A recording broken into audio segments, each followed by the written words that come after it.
Who's really in charge of your home, you or your stuff? Because when clutter starts calling the shots, you're not just losing space, you're losing control. And trust me, I know, I like control. Actually, I love control. I need control. I want things to be a certain way. But here's an embarrassing thought. Sometimes it's not me running the show in my house, it's my stuff. One day you wake up and you realize the laundry chair has taken over the bedroom. The kitchen counter has turned into a permanent paper pile.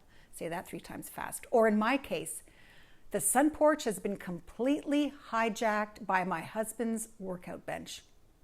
3 workouts later, the bench has won. Here's the truth. Your home is supposed to serve you, but when clutter takes control, you're just a guest in your own house. And the best part, you can take that control back. Control doesn't vanish in one dramatic moment. It's a slow creep. A box dropped over in the corner just for now, or a stack of papers that never quite gets filed, or a hobby project that quietly claims control of the dining table. At first you tell yourself it's temporary. You'll get to it later, but later never comes. And little by little, the space shifts. And one day you look around and you realize that space doesn't belong to you anymore. It belongs to your stuff. My sun porch was supposed to be my calm, bright morning coffee spot. Instead, it got hijacked by Dean's workout bench. Yes, 3 workouts later, that bench still has squatter's rights, and now I try to avoid the room altogether. It's not me in control. That's my stuff running the show. And if you've ever had a guest room that actually turns into a storage locker or a garage you can't park in, you know exactly what I mean. Here's how clutter quietly takes charge. It reroutes how you move throughout your house. It forces you to detour around boxes, edges you around piles, turns the corner of your bedroom into a pile of almost dirty laundry that you're too lazy to put away. I mean, it can't just be me, can it? It rewires your habits, and now you're eating on the couch because the table's covered in your stuff. Easier to leave your office setup on the table for the night and pull out TV trays than it is to clean out that spare bedroom and rehome your office. It hijacks your mood. You avoid certain spaces, hello sun porch, and you sigh every time you walk past that same mess. And that's the thing. You think you're making choices, but really you're just reacting to what your stuff allows. It's like living with a bad roommate who never pays rent, but runs the show. Always in the way, always deciding how you live, what shows you watch. And once clutter gets a foothold, it's sneaky. One pile gives permission for the next, and the next, and the next. It's like your stuff has a union contract and you didn't even know you signed it.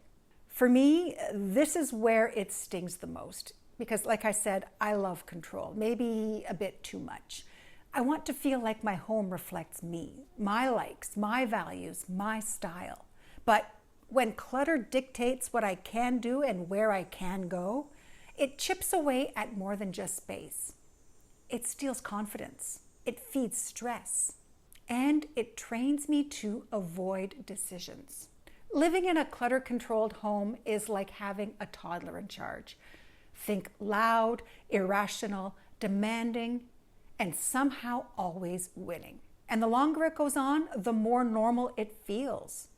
It gets to the point where you don't even notice you're being bossed around anymore. You stop questioning it. You say things like, oh, that's just how the house works. But that's not true. That's clutter convincing you it's permanent. Here's the shift.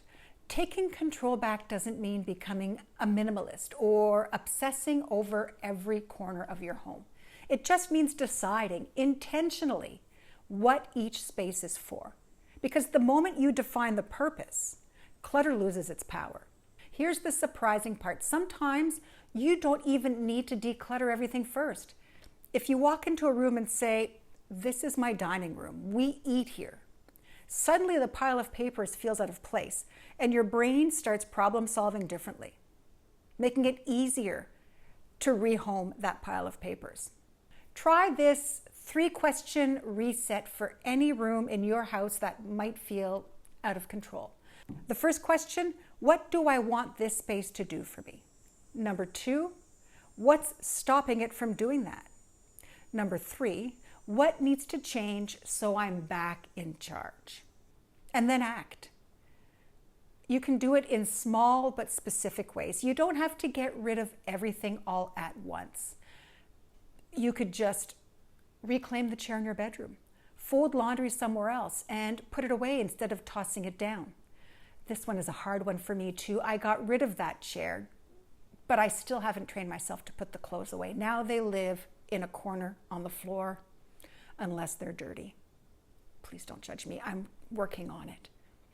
Or clear the counter. Give yourself the win of one clean surface. Give the guest room back its purpose, even if it just means moving boxes to one side at first. Rome wasn't built in a day. And if you really want to push this one, invite an out-of-town guest over. If a hard deadline doesn't motivate you, nothing will. Every time you win one space back, that control shifts in your favor. And that momentum builds. And here's the other thing no one talks about. Once you see yourself taking charge again, your confidence is going to grow. You're going to stop avoiding decisions and start making them. That's the real payoff. When you boil it right down, your home should serve you, not your stuff. When you flip that dynamic, even in just one room or one corner of one room, everything starts to feel lighter. You can walk into your home and think, this is mine again, my home, my space, my sanctuary. And here's the sneaky bonus, anyone else walking in is going to feel that same energy. They won't see clutter running through the house, they'll see you. So if clutter has been running the house, maybe it's time to change the locks and kick it out for good. Start small, pick one space, reclaim it, then watch how quickly that sense of control spreads. But even when you take back control, there's another layer nobody talks about, and that's the silent stress your home creates behind the scenes. It's sneaky, and it's draining you more than you realize. I've got a video that talks all about that, and once you spot it, you'll never unsee it. Check it out. I'll see you over there.